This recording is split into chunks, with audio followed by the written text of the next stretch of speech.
এনসিপির বিভাগীয় আহ্বায়ক মোতালেব শিকদারকে গুলি করেছে দুর্বৃত্তরা। গুরুতর অবস্থায় তাকে উদ্ধার করে খুলনা মেডিকেল কলেজ হাসপাতালে নেওয়া হয়েছে। এ নিয়ে আরও জানাতে ঘটনাস্থল থেকে যুক্ত হচ্ছেন রামিম চৌধুরী। রামিম, গুলিবিদ্ধ মোতালেবের অবস্থা এখন কেমন? এই ঘটনায় কাউকে আটক করা হয়েছে কিনা?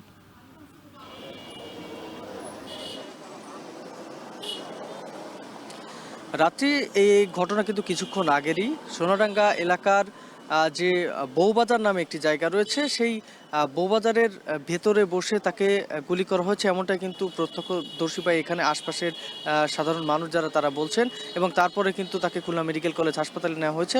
আমি যে জায়গাটিতে দাঁড়িয়ে আছি, এই বাজারের ঠিক সামনেই কিন্তু এই যে শ্রমিক নেতা তাকে যাকে গুলি করা হয়েছে তার সেই গাড়িটি কিন্তু এখানে পড়ে রয়েছে। এখানে কিছুক্ষণ আগে আমরা দেখছিলাম পুলিশ কর্মকর্তারা এবং সাধারণ উৎসুক জনতারা তারা কিন্তু এখানে রয়েছেন এবং এখানে তারা এসে পর্যবেক্ষণ করছেন, এই গাড়িটি পর্যবেক্ষণ করছিলেন।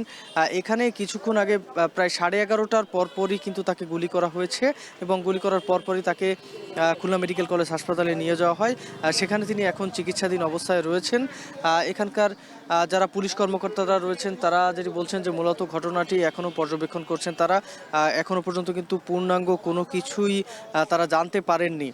সে বিষয়ে এখানে আমরা দেখছি যে এখানে যিনি রয়েছেন এনসিপির একটি সহযোগী সংগঠন শ্রমিক শক্তি, তিনি খুলনা বিভাগীয় আহ্বায়ক হিসাবে আমরা শুনতে পেরেছি যে তিনি দায়িত্ব পালন করছেন। এখানে কিন্তু আমরা দেখছি যে তার গাড়িটি এখানে পড়ে রয়েছে এবং তিনি কিন্তু তার পাশে ঠিক একটি বাজার, যে বাজারটির নাম বউবাজার, সেই বাজারের ভিতরেই তিনি ছিলেন এবং তারপরে তিনি গুলিবিদ্ধ হন সেই বাজারের ভিতরেই। তারপরে সেখান থেকে কিন্তু তাকে উদ্ধার করে খুলনা মেডিকেল কলেজ হাসপাতালে নিয়ে যাওয়া হয় এবং এই মুহূর্তে কিন্তু তিনি খুলনা মেডিকেল কলেজ হাসপাতালে চিকিৎসাধীন অবস্থায় রয়েছেন বলে আমরা যতদূর জানতে পেরেছি। তবে তার শারীরিক অবস্থা বর্তমানে সংকটাপন্ন কিনা সে ব্যাপারে কিন্তু এখনো পর্যন্ত জানা যায়নি।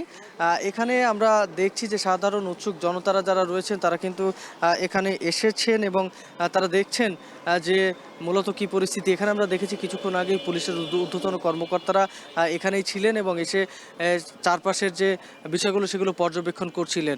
তো সব মিলিয়ে বলে চলে যে এই যে শ্রমিক শক্তির যে নেতাকে গুলি করা হয়েছে তিনি এখন খুলনা মেডিকেল কলেজ হাসপাতালে চিকিৎসাধীন অবস্থায় রয়েছেন। তো সব মিলিয়ে এই ছিল আমার কাছে খুলনা থেকে সবশেষ খবর। খুলনা এনসিপির বিভাগীয় আহ্বায়ক মোতালেব শিকদারকে গুলি করেছে দুর্বৃত্তরা। এ নিয়ে বিস্তারিত জানাতে আমাদের সঙ্গে যুক্ত ছিলেন রামিম চৌধুরী।